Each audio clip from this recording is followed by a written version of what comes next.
The Goose Girl. A big shout out to Abby for requesting today's story. Once upon a time, there lived an old queen whose husband had been dead for many years. She had a beautiful daughter, a princess. When the princess grew up, she was promised in marriage to a prince who lived far away. When the time came for her to be married and leave for his distant kingdom, the old queen packed up many expensive gifts for her daughter.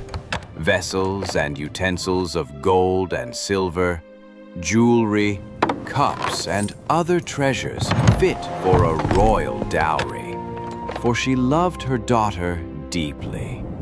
She also assigned a chambermaid to travel with the princess and deliver her safely into the prince's hands. Each of them received a horse for the journey. The princess's horse was named Falada, and he could speak. When the moment of departure came, the old queen went into her chamber, pricked her finger with a knife until it bled, then handed the cloth to her daughter, saying, "Take good care of these, for they will be of service to you on your way." With tears, they said goodbye to each other. The princess tucked the cloth into her bosom, mounted her horse, and began her journey to her bridegroom.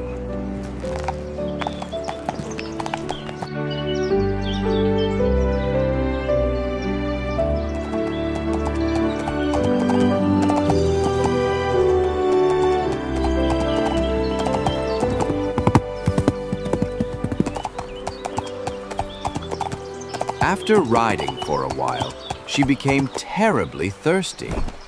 She asked her chambermaid to fetch her some water from a nearby brook.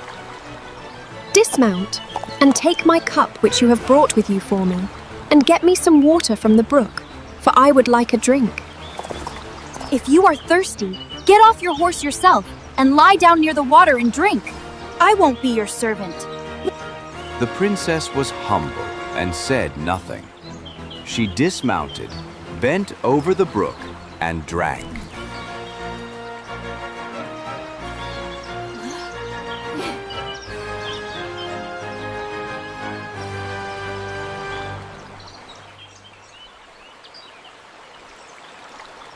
Oh, Lord. If this your mother knew, her heart would break in two.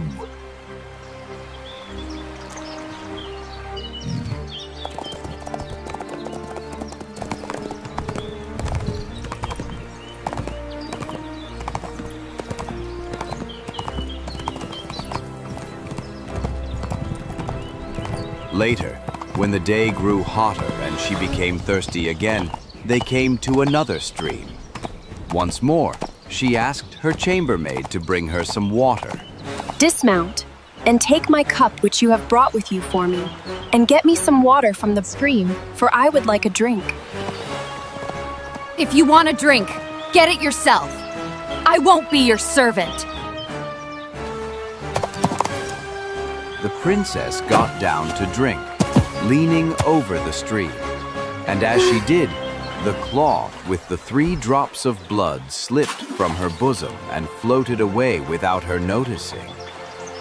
The chambermaid saw what happened and rejoiced, for now the princess had lost her mother's protection and had become powerless.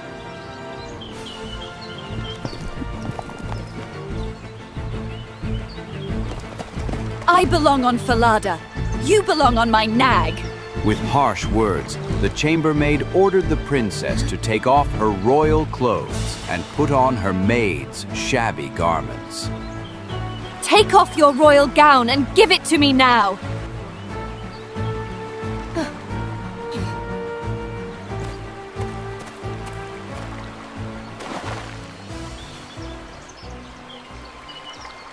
Swear before heaven you will tell no one at the royal court, or you die. I swear, I will tell no one. Falada saw everything and remembered it well. Then the false bride, the chambermaid, mounted Falada, while the true princess had to ride the maid's poor horse.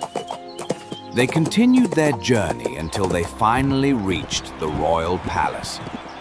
There was great celebration upon their arrival.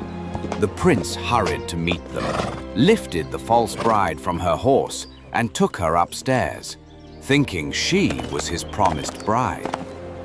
The true princess was left standing below in the courtyard. The old king looked out of his window, saw the girl waiting there, and noticed how fine and beautiful she was. Curious, he went to the bride's chamber and asked who the girl was. Forgive my curiosity, princess, but who is the fair maiden that you rode in with? I picked her up on my way for a companion. Give the girl some work to do, so she won't stand idly by. I have a little boy who tends the geese. She can help him.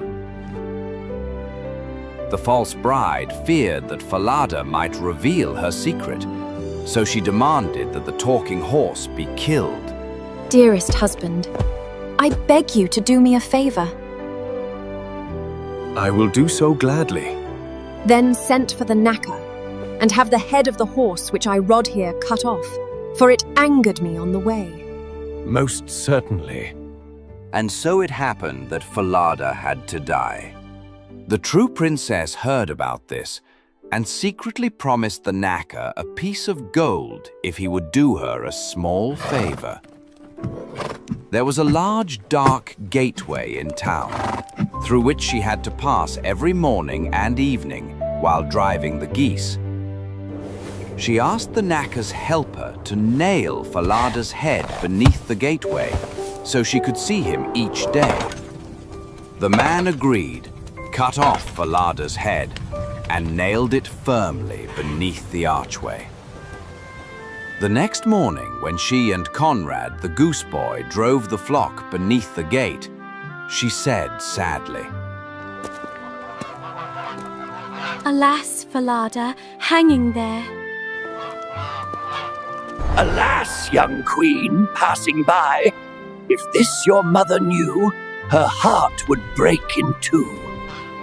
Then they went out to the meadow with their geese.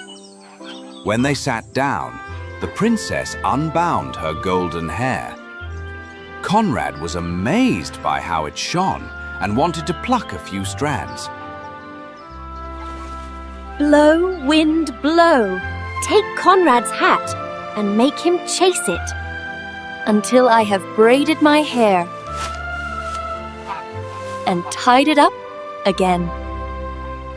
Suddenly, a strong wind blew, snatching his hat away so that he had to chase it. When he came back, she had already finished braiding her hair, and he couldn't get a single strand. Angry, he refused to speak to her for the rest of the day. That evening, they returned home. The next morning, they again passed beneath the dark gateway. Alas, Falada, hanging there. Alas, young queen, passing by, if this your mother knew, her heart would break in two. In the meadow, she sat down once more and began to comb her hair. Conrad tried again to grab some. Blow, wind, blow. Take Conrad's hat and make him chase it until I have braided my hair and tied it up again. The wind immediately blew off his hat, and Conrad had to run after it. By the time he returned, she had finished.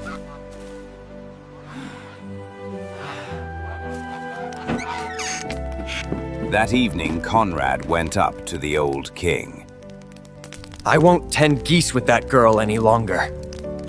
Tell me, boy, what does she do to anger you so? He narrated everything that had happened, including Falada's talking head.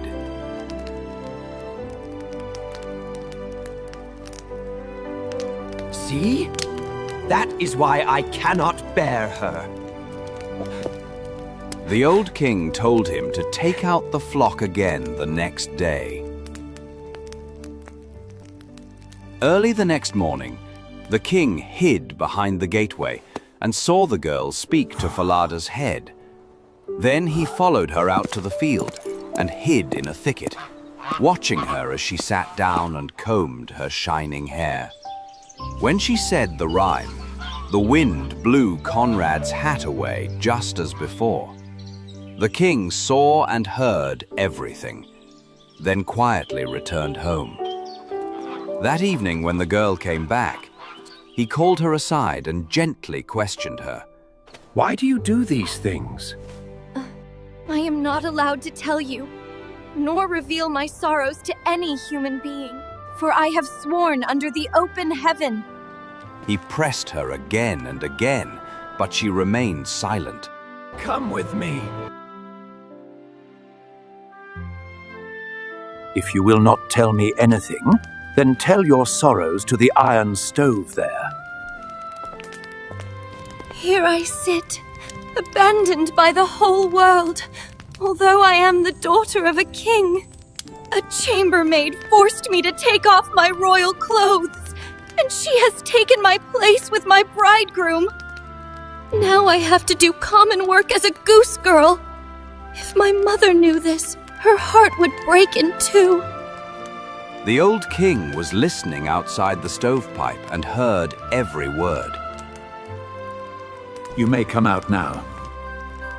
Then he had her dressed in royal clothes, and she looked breathtakingly beautiful.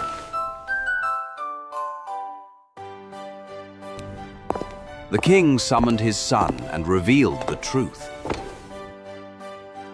My son, the bride you thought was yours is but a false chambermaid. Behold, here stands your true bride, the one who has been tending geese. At last, my true bride.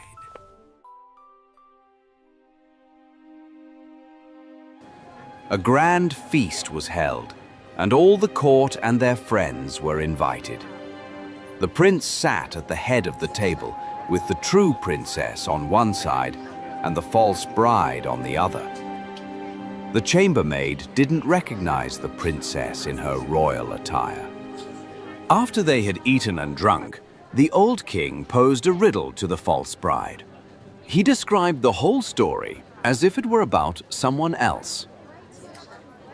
Tell me, daughter-in-law, what punishment does one deserve who deceives her master in this manner?